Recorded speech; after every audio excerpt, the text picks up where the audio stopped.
The story will be told uniquely in our series from any other time that the story has ever been told. We get transported back to 15th century Rome, and it feels really authentic. Just the quality of the whole script just blew me away. The scripts are really well done. There is action, constant action. It was more than I expected by way of being cinematic. It's very filmic. It's got set pieces that normally would be in the domain of features. The scale of production that is evident here has really just left me dazzled, really dazzled. You do feel that you're in Rome. And you walk around the streets of Pisa, and all of a sudden it's like, wow, I'm like in this. Just from what I've seen, it's going to look like paintings come to life. I mean, it's shot absolutely beautifully.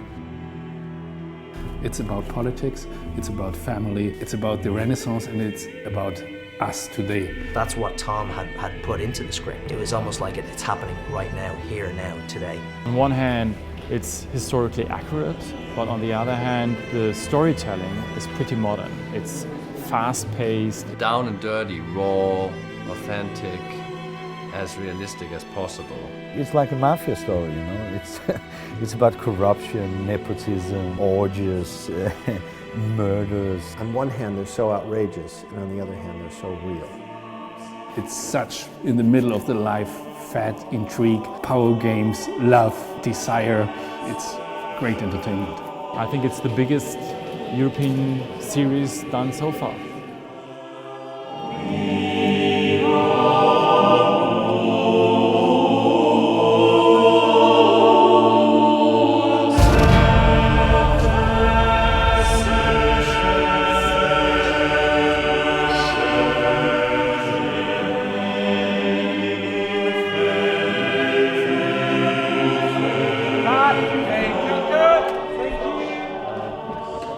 Nice one.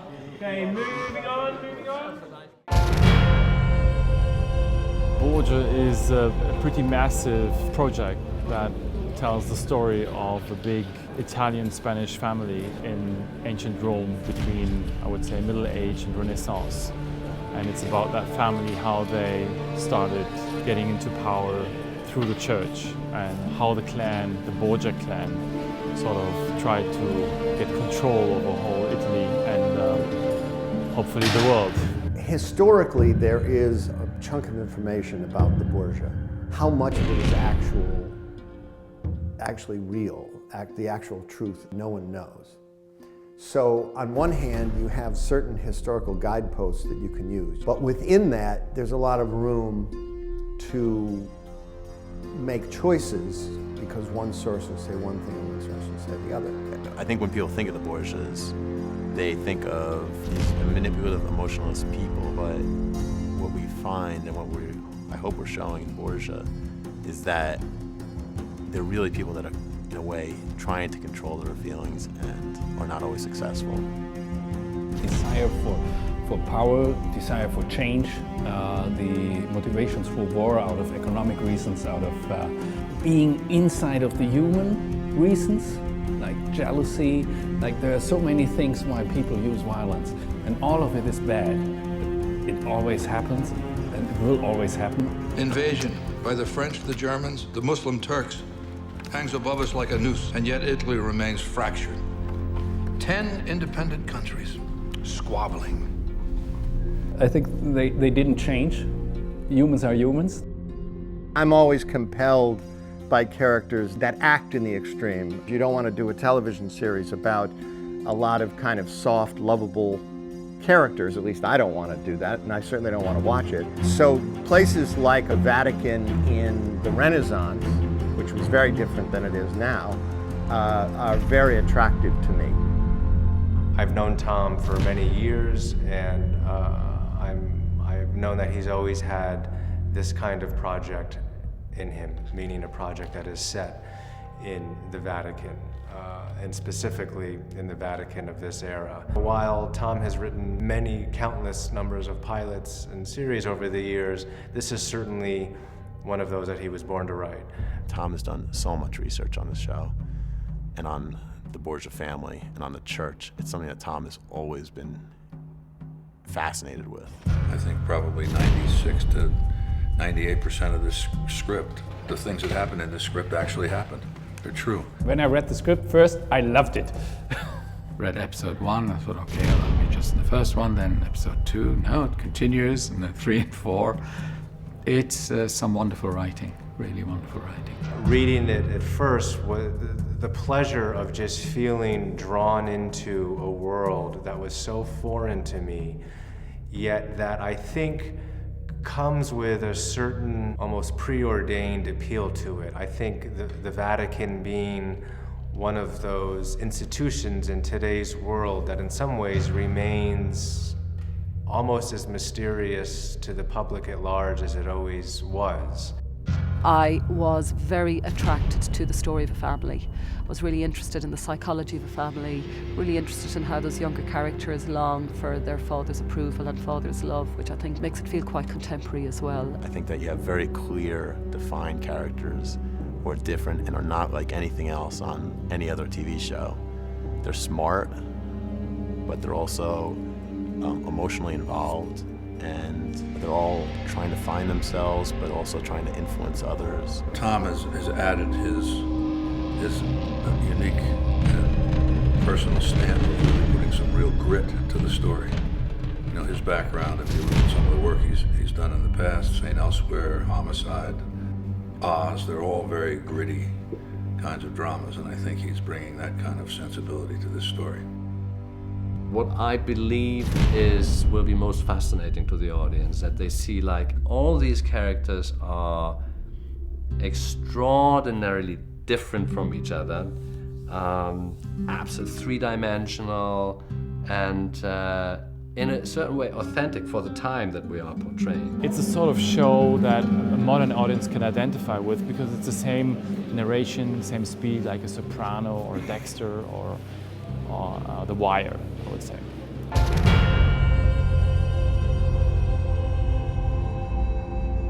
Rodrigo Borgia is the lead character in this particular segment of the series. He is the head of the Borgia clan, and he is very ambitious to become the Pope. I think John has created a wonderful Rodrigo. He's calm and cool and collected to look at. And then through his performances, I think he displays wonderful extremes of a political strategist, intelligent and ambitious, man committed to his family, a man who is capable of great atrocities and incredible tenderness. A man's final love is at once his most bitter and most sweet. People who criticize the Catholic Church, they take Rodrigo Borgia as the example how bad the church was at this time. I think, in contrary, the Catholic Church was never as liberal and as free as this time. And I think John gives us a big impression about the inspiration the church had at this moment, the pragmatism, the way to deal in a way without using too much violence, avoiding violence, and trying to do very smart politics. An augur of ill times to come. The death of the Pope, or war between Naples and Milan. That in itself will bring ruin to the entire Italian peninsula. My character is Cesare Borgia, who is the second son in the story of Rodrigo, and he has a pretty intense rivalry with his brother, Juan, and both of them are sort of fighting for the father's affections. Uncle's manipulations have worked out well for you, brother. As Duke of Gandia, you have an income of 20,000 ducats a year. 25, brother. And Rodrigo has even greater plans for me. Oh? Such as what? I am sworn to secrecy. I think Mark Ryder's Cesare is something very special. He digs deep and he really wants to do the best possible job. He always has an opinion of how he wants to be. He's very mindful of the Cesare history, remembers. What you have in Cesare is he really is everything. You got every single emotion, like an inner conflict, inner turmoil. Like at the start of one scene, you could be completely happy, and by the end, you want to kill someone. I think on the page, his struggle is fascinating, and I think he can deliver such wonderfully subtle performances that touch your heart. And I'm I'm very excited for him. Juan Borgia is the brother of Cesare Borgia, brother of Lucrezia Borgia, son of Rodrigo, his favorite son, the eldest son, and he's going to become really quickly Duke of Gandia, Prefect of Rome, Prince of Tricarico, and maybe King of Naples. This guy, he has everything from birth on. He's just like, he grows up and he has all the money, all the girls, all the fortune, all the job, all the opportunities. So he's like the son of a president, the son of a pope. He's a young man, quite lost, I guess. Juan is a bit different. Juan is more of a animal.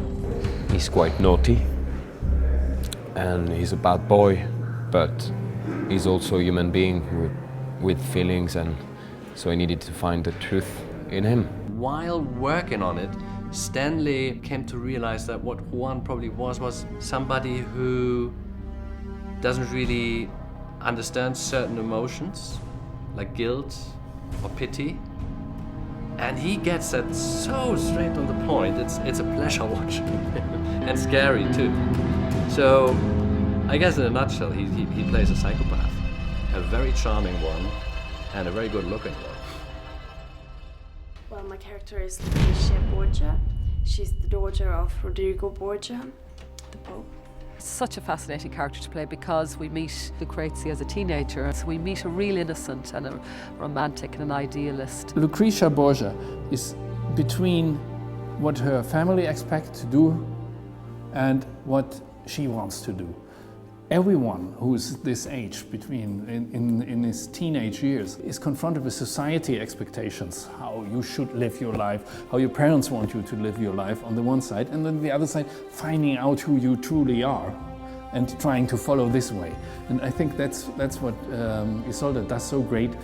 You can understand Lucrezia as daughter of the Pope, but you can understand her as a modern teenager at the same time. Isolde was somebody who just, and she looked so perfect as somebody from that period. She just has one of those faces, and when you kind of look at her compared to one, a fabulous painting of the time, she could literally have walked out of one of those paintings. For all the young actors, I think it's very exciting to be working with people who feel at the start of their career, and I think that's a great credit to the casting as well, to find new faces. The way Tom treated the characters, it feels like I understand every emotion of them, and they are partly quite big assholes.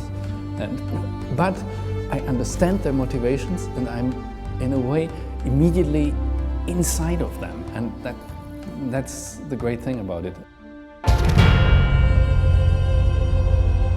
When Prague was first suggested as a possible location to do the show, I'd been here and I'd fallen in love with the city as a tourist, but I couldn't really see how you could shoot 15th century Rome in contemporary Prague. And what's extraordinary about Prague is that there are a lot of buildings, many more buildings from the 15th century here than there are in the actual city of Rome today.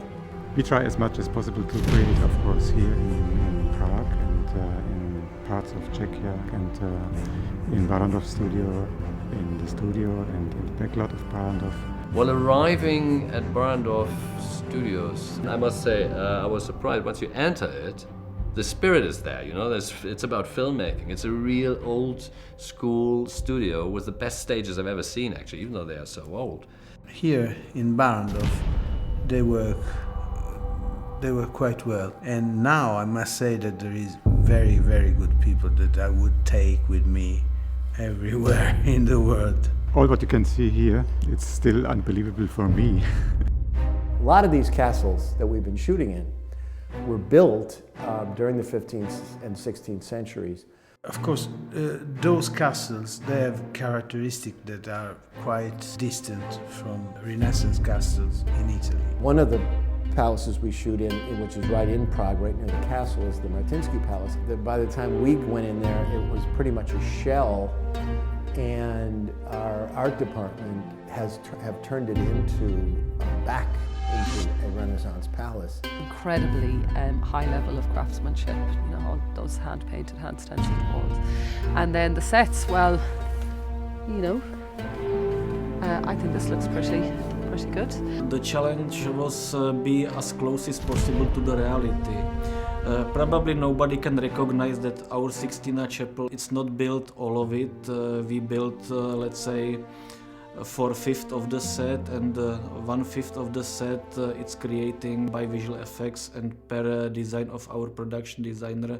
The set's just fantastic. When you're in there, you kind of forget about the real world, and when you come out of the set and being in there all day, it's kind of, oh yeah, all this stuff does exist, you know, and then you've just completely forgotten about what you're in there. So yeah, it helps so much. It's so cool to be here because you really think you are in the Renaissance, and you have always to touch everything because you don't know, is it fake or is it true? Is it it's really well made. Make the surfaces look real.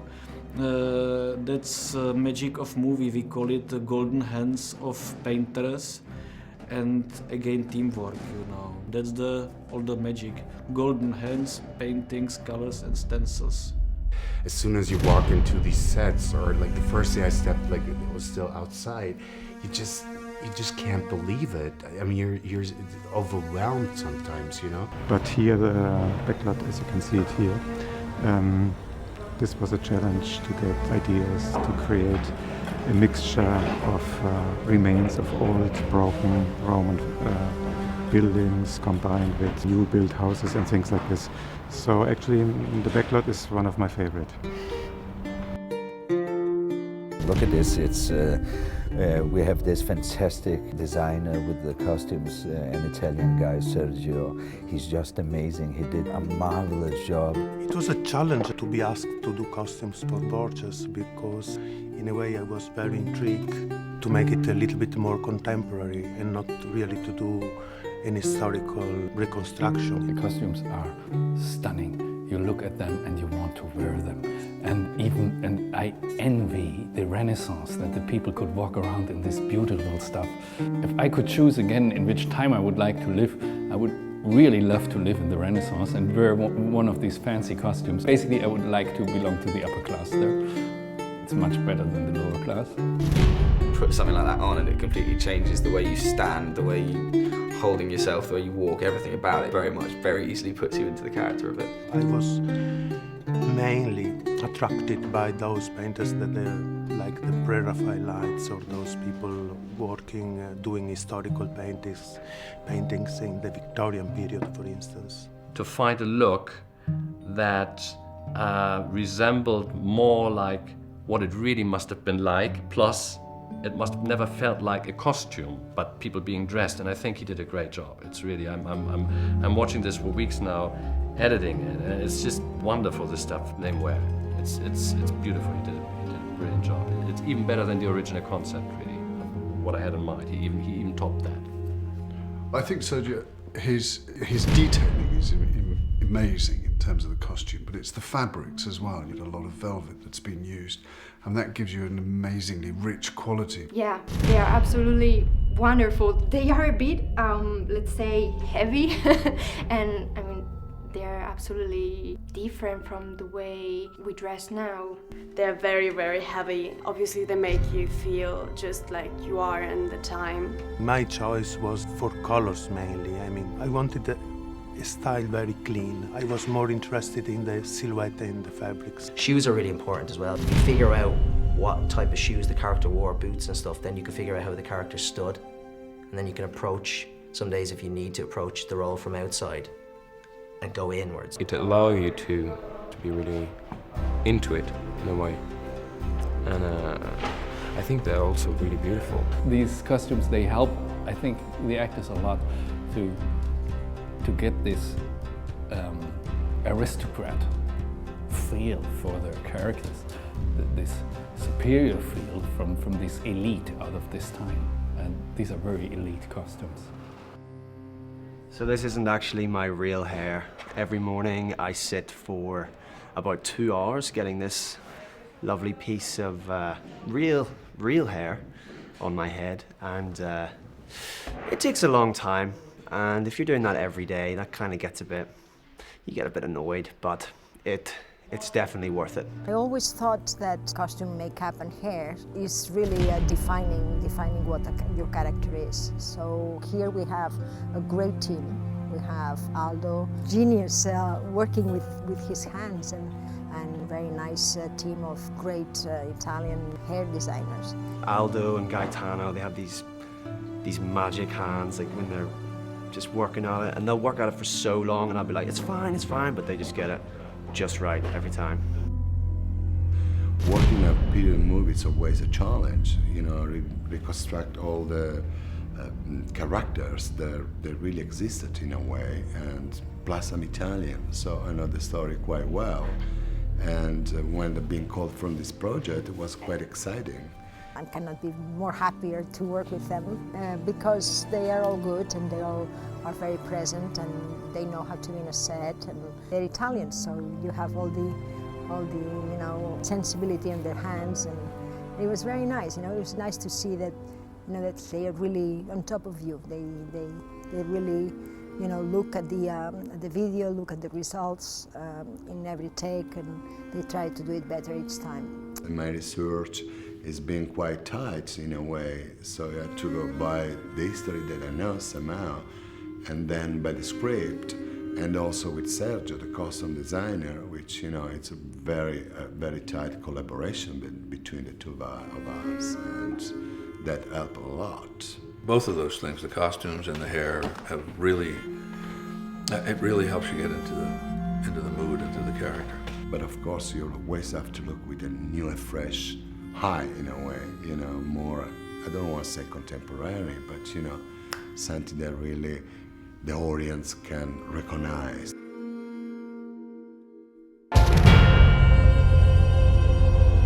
As we've been working on Borgia, the original themes we set out to do, stories about faith and lack of faith and the corruption of faith and the redemption that comes from faith, have all been reinforced as we've gone along. We have filmed some very interesting scenes. The pace is very much modern day pace, but they happen to be in the 15th century in 15th century costumes. It's my first experience of working on the Alexa camera, and I'm really impressed. I've become a fan. Yes, the Alexa is a new product. It has some major advances. There is the sensitivity and the lack of noise up to a quite high gain setting. I'm quite amazed at how fast it is to work with, how you can easily move from classical tracking style to a handheld style. Having worked in the Genesis or D21, that's just out of the question. I'm absolutely amazed at how little light it can shoot. Some of its lighting conditions, I can't believe we can still see the actor's face. I've turned around to Ozzy and go, where exactly are the lights? We are trying to get all the light coming to the natural sources. That means from the window, from the candles, from wherever the natural light is come, and then we just increase that light with our lighting system. For instance, we shot a lot of scenes at night in rooms just with candlelight. The Alexa just does it. You just add a little bit of light and you really have that feel of what it is like to look at somebody who's lit just with a candle. So it's brilliant. It's a brilliant camera. I think it is a very interesting camera, and certainly it's going to be a force to be reckoned with. It's shot absolutely beautifully.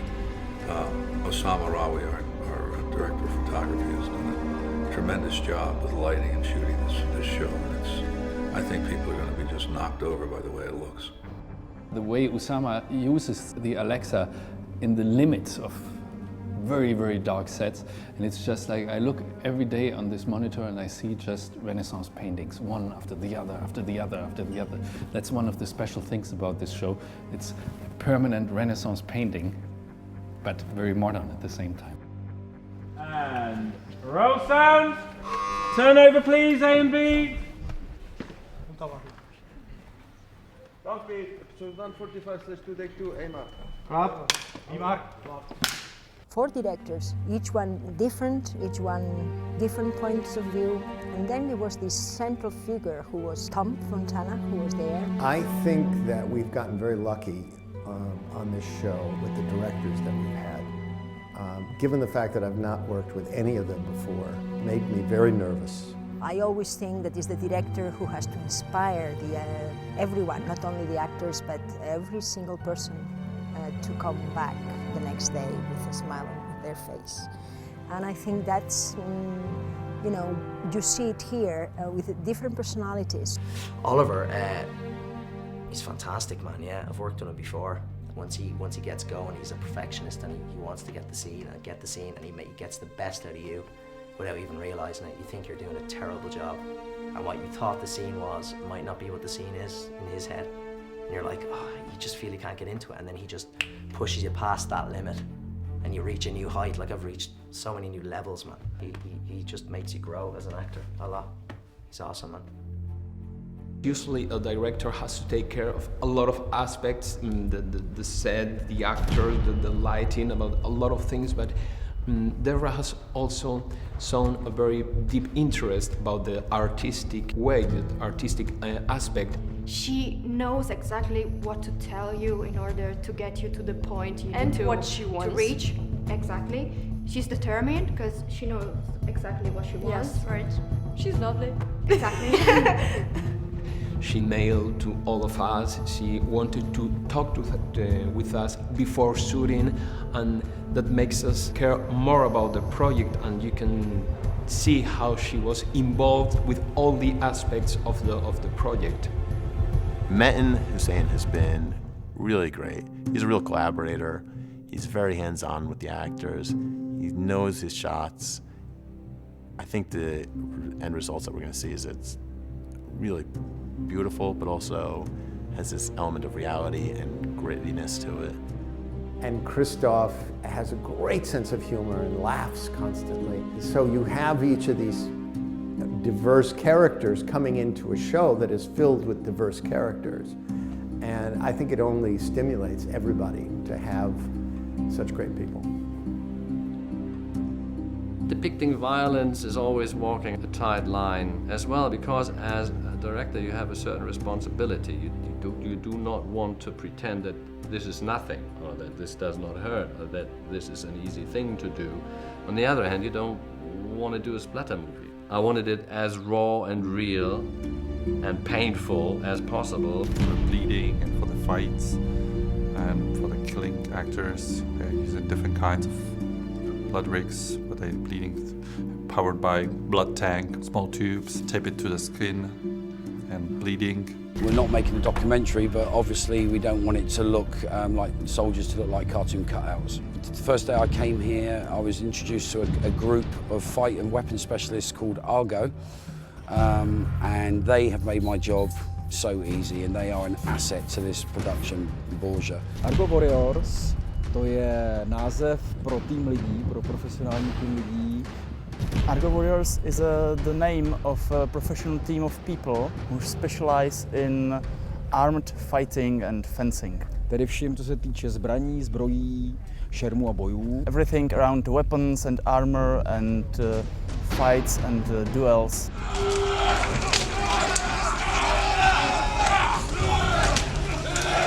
Because what you've got is not just very dedicated and passionate people which specialize in this period. And our work can be as well seen in the work of the actors. We taught them how to wear the armor, learned them how to use the weapons. They look authentic, they look real, and they all know exactly what they're doing. But I think what we try to do is just like the violence should feel like everything very real and contemporary, right? When it comes to editing, it's like the final rewrite of a script. Tom is very post-friendly. Tom is already thinking not just as a writer and not just as a producer, putting together the story on the set, but even in his mind, he's already thinking about how these scenes are going to play out and how they're going to work. So when he gets to the edit room, by the time he gets there, he already has a pretty good idea of how he wants things to look. Each edit must do two things. It must conform to the overall look and style of the series, but it also has to acknowledge that each episode has its own thrust. Most of the finishing is going to happen in New York, near Tom Fontana's office, but the pieces are going to happen all over, really. We're going to have visual effects done in Berlin. We have our dailies and some color correction, some grading that's done here in Prague. And then we have most of our color correction and mixing and sound design, and the rest will happen in New York, as well as the editing. I think Oliver has imposed a wonderful style over the film. I love the use of the handheld cameras in areas where you wouldn't expect that. And I don't do it like in a very obvious way. It's very subtle. Our fortunes, our very lives will be in danger. But it sort of gives you like a general feeling of tension and reality, if you will, which is good for this. How would I describe the edit style? I mean, it's very much led by story. It's not kind of whip-pad fast. It's kind of very, very subtle and very, very sensitive to the scenes. Sometimes you adapt the editing style. Sometimes you're slow when it comes to static things, and when you use a lot of handheld shots, you tend to do that more dynamic, right? So far, it's really been great fun. I think it works really well. Our visual effects supervisor, he's really running the show as far as that goes. He's got all of this stuff in hand. They've planned these shots out, and even when they've made decisions on the set, they already have an idea of how these things are going to work. The visually most challenging shots, I think, will be the shots that are completely artificial. So they're completely created in the computer, and to give those the natural look and feel is always a little challenge. The bigger challenges are the set extensions. Our already large backlot, and make it feel even larger, make you feel like you're really in a living, breathing city back in the 15th and 16th century.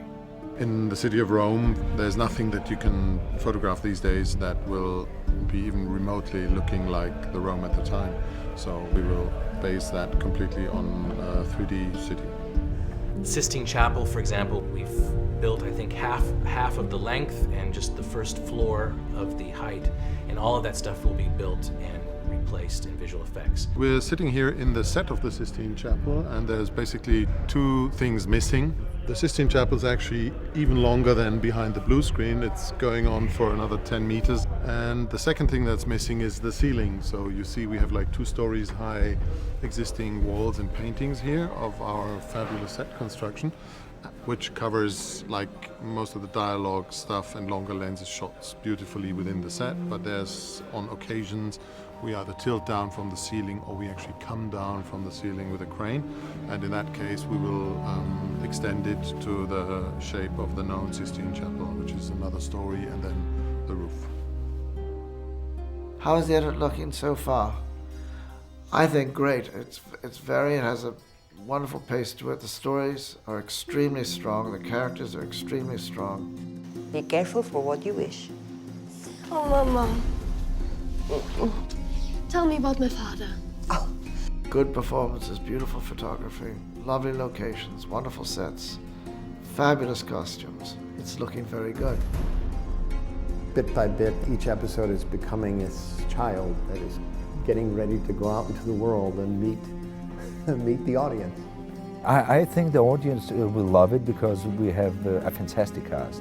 It's an amazing story that some amazing directors we have worked with, and we have this young acting group, you know. I'm interested to see how the audience will react to the characters we have. If they can grab into them, then we have a series. Then we're going to go on for seasons and seasons. I think this deserves to be a huge success. It is a gripping political story told through the eyes of very different characters in a very famous family. There's so much beauty going on, so much violence, which we like to watch. Even if it's not the best thing to say about us. The sex we like to watch, it's better. It's just like out of the middle of the life, and it's rich and it's wild and it's fun to watch. What I think the audience will enjoy most about the show is the sort of passport they get into this foreign world, not only of the Vatican, but of the Vatican